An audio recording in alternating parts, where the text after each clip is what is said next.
ওকে কাটো দায়ান কি আজকে তোমার রেজাল্ট দিবে হ্যাঁ যদি ফেল করো তাহলে তুমি আমার মাইটা শেষ করে দিবা আমি মাইরা শেষ করে দিব আর যদি পাস করো তুমি আমার আদর করতে করতে ভরায় ফেলবা আদর করতে করতে ভরায় ফেলবো আল্লাহ আজকে জায়ানের ফার্স্ট রেজাল্ট দিবে বার্ষিক পরীক্ষার জায়ান কোন ক্লাস উঠবে নার্সারিতে হ্যাঁ হ্যাঁ ওকে সবাই দোয়া করবেন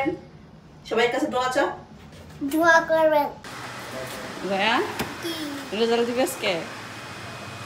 তুমি কি খুব এক্সাইটেড তুমি এখন আম্মুর সাথে কই যাবা আমার স্কুলে রেজাল্ট দিতে আচ্ছা আর আমি উঠে